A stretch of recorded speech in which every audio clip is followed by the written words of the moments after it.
Anecdotes of Reddit brings to you, what's the most insane coincidence you've experienced?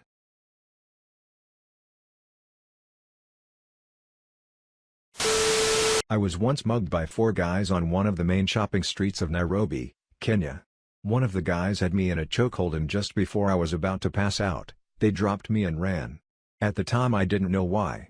12 months later, sitting on a beach on an island in Thailand, I meet a British couple who did business in Kenya, and we start to talk about how dangerous it was getting for foreigners.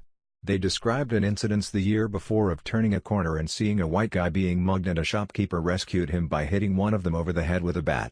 They were in the same street, on the same day, at the exact same time I was there. It was me who they witnessed being mugged. What are the odds of randomly meeting up on a beach in Thailand a year later? I sold my LSAT study books to a half-price bookstore. 2 years later, I found them on the bookshelf of the man I would later marry. I live in Australia and I have for almost my whole life, but I was born in Dubai. Every weekend in Dubai my mum would take me to the Hilton Beach Club and sit me in front of the pastry chef and eat. We moved away from Dubai really early on, so I don't even remember much. Fast forward to 17 years of age, a new kid at school had just moved from a nearby town. We became friends and we both loved cricket, and we practiced a lot together. My dad and I were giving him a lift home after we were practicing, and Dad asks, "Where were you born?" And he says Dubai. And the conversation continues and I say I was 2 etc. Then he says, "My parents used to be the pastry chefs at the Hilton Beach Club." And this blew me away. Here we were 16 years later, halfway across the world, and every weekend I sat in front of his parents and ate what they made for me. To this day I still get goosebumps thinking about it. I mean, what are the chances? A few years ago I into a cab heading out for the evening in downtown Toronto. Shortly after being dropped off I realized I left my phone in the cab. I tried calling it with no luck. I called the cab company, but because I had flagged the cab and paid cash they had no real way of knowing which cab I was in. I figured the phone was as good as gone and went about my night. Many hours later, and having moved around the city quite a bit, I am ready to call it a night, so flag another cab. Sitting in the back seat I start to think the driver looks familiar and realize that I'm in the same cab I took earlier. He hasn't found a phone, but I start looking anyways, and sure enough there it is, jammed in the seat. Me and my flip phone were happily reunited, only for me to put it in a washing machine 2 days later. An American friend of mine by the name of Tom took his family on vacation to check out Antarctica. He met an Australian guy named Paul on Christmas Day in Antarctica. They didn't exchange contact info. A year later, Christmas Day, they take their vacation to Machu Picchu. He is looking down at a map when he hears, "Hey Tom, how the hell are you?" It was Paul, taking his family on their annual trip as well. Never could explain this payphone incident. Saturday night out with friends, we decide to call my friend Al to see if he wants to join us. This was in England long before mobile phones, so we had to use one of the iconic red phone booths. Someone was already using it, so we had to wait a few minutes. Guy leaves and we cram in the booth. Now, in those days, in order to make a call you would first get a dial tone, then call the number. When the person answered you would hear a bunch of beeps, at which point you insert the coins. So I pick up the phone but hear no dial tone. I hang the phone up and try again. Still no dial tone. Seems to be still connected to the previous call. I say hello to see if anyone is still on the line. Person answers hello? It was my friend Al. He had just picked up his phone to make a call, and somehow, miraculously, without even dialing his number, we were connected. We all went to the pub after and tried to figure out how the hell this happened, but it remains a mystery. If I did not have my friends with me at the time as witnesses, I would have believed it was my mind playing tricks on me. In high school, my friend set me up with her boyfriend's cousin, let's call him Jack. Jack and I were walking around an amusement park and started talking about recent family spring break vacations. Turns out, both Jack and I had been in Las Vegas during the same week. We stayed at the same hotel. The conversation changed subjects when Jack stopped in the middle of the sidewalk and said, "I saw you in Las Vegas."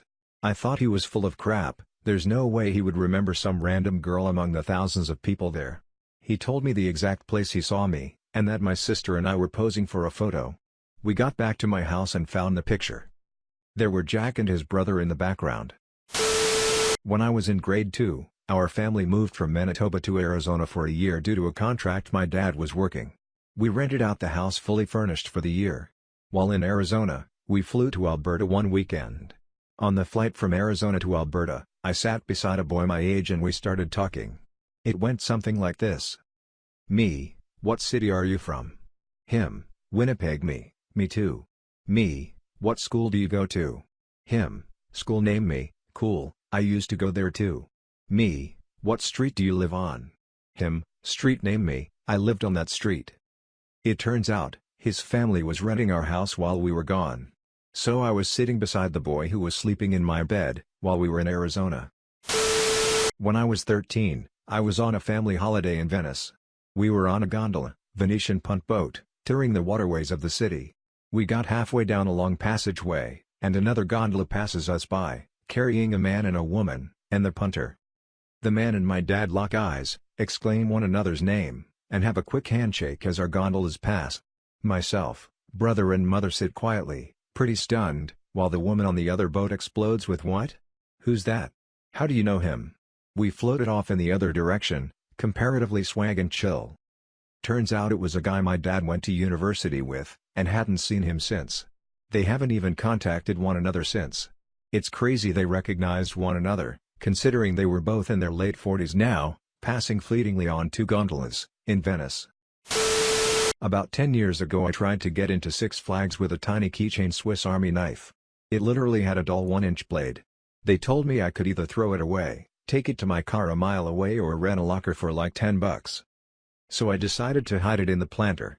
I looked down and saw a big piece of bark laying in the dirt and figured it would be a good hiding place.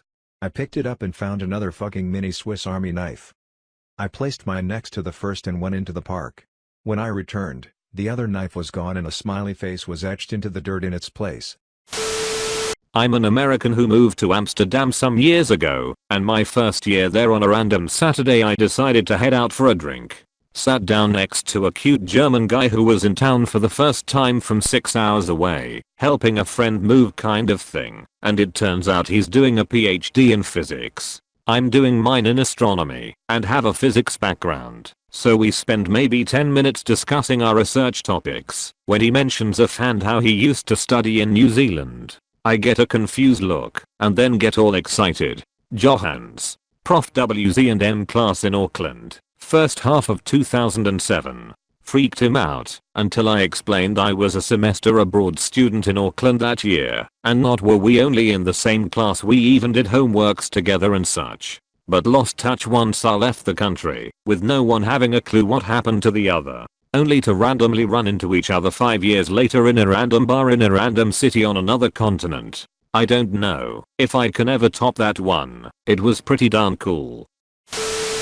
This happened to me a few months ago, and it was pretty damn improbable.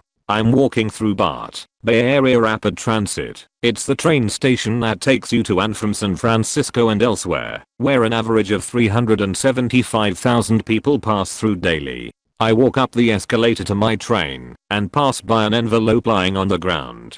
At first I didn't think much of it, but I took a couple steps back, to pick it up anyways. The next part freaked me out. I looked at the address, and it was addressed to me. I instantly look around to see if it was a practical joke, or if I'm about to get assassinated or something. Neither of those were the case. The sender was a family friend. We'll call them the Johnsons. I knew that Mr. Johnson took the BART daily, but I had never personally ran into him. After work, I call him up and ask him about the letter. Turns out, he had about 300 letters with him on the BART and was going to send them out for his daughter's graduation party. What in the world are the chances of him dropping the one letter addressed to me out of the 300, combined with the chances of me being the one out of 375,000 people to pick it up?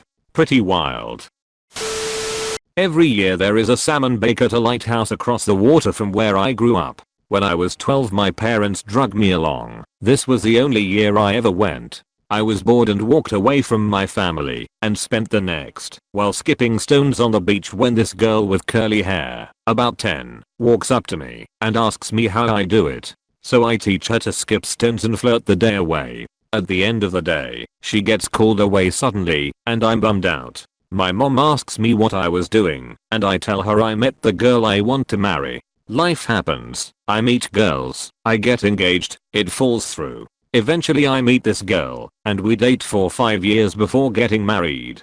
Married for 2 years. When we are talking about our childhood love interests, I tell her about this girl I met at this salmon bake. My wife gives me a weird look.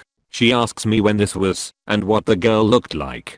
So I described this girl with curly hair. My wife has curly hair that had to leave early to perform. My wife was in theater when she was younger, and then I said, and I remember she had this yellow shirt with a butterfly on the front. My wife thought I was making this up. Why would I? She calls her mom, and 20 minutes later her mom texts us this childhood picture of my wife at 10 years old wearing a yellow shirt with a butterfly on the front. My wife was 2 years younger than me and performed at the salmon bake that year. And she remembered this boy that taught her how to skip stones.